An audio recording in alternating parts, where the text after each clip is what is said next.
శ్రీ లక్ష్మీ నరసింహ పరబ్రహ్మణే నమః. మనకు ఆరోగ్యమే మహాభాగ్యము అనే సూక్తి మనకందరికీ తెలియనిది కాదు.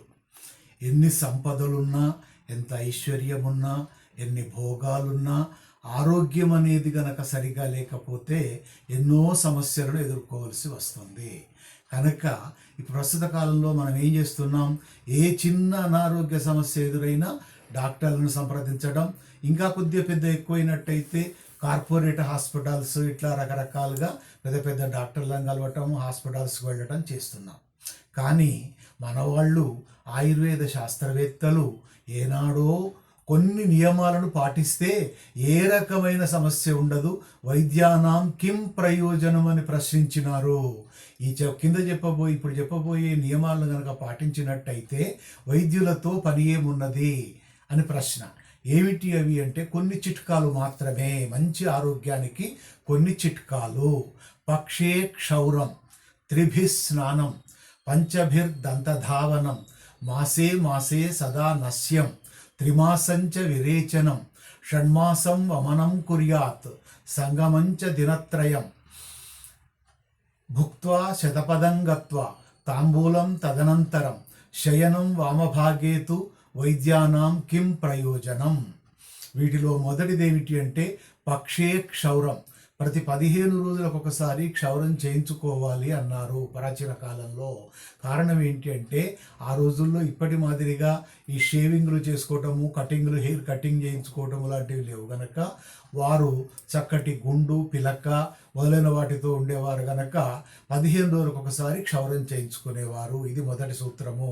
ఇక రెండవది త్రిభిస్నానం, రోజులో 3 సార్లు స్నానం చేయాలి అని చెప్పినారు.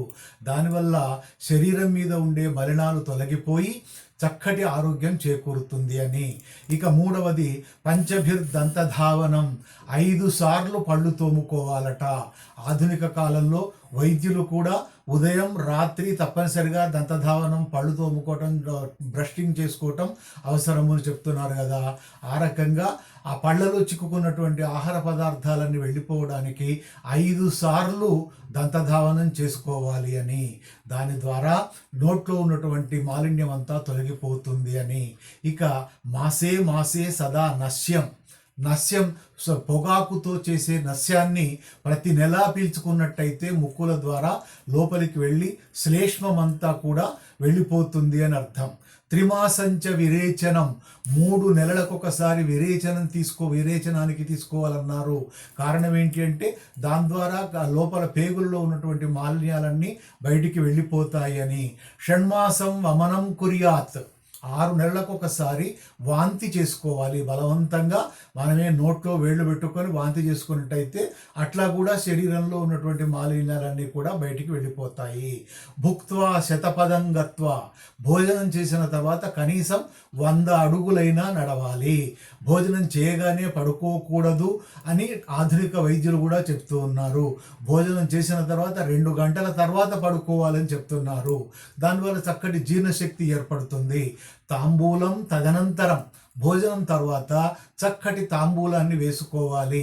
అంటే ఇవాళ మాదిరిగా ఈ పాన్లు, గుట్కాలు, జర్దాలు ఇట్లాంటి వాటితో కాదు, చక్కటి జాజికాయ, జాపత్రి మొదలైనటువంటి సుగంధ ద్రవ్యాలతో కూడినటువంటి తమలపాకును కనుక వేసుకున్నట్టయితే, పాన్ వేసుకున్నట్టయితే జీర్ణశక్తి సరిగా ఉంటుంది అని అర్థం.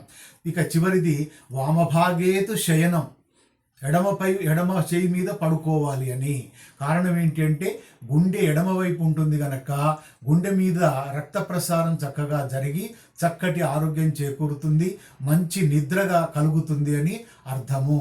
కనుక ఇవన్నీ పాటించినట్టయితే వైద్యానాం కిం ప్రయోజనం, వైద్యులతో ఏమి ప్రయోజనము అనేది మన పెద్దలు చెప్పినటువంటి సూక్తి.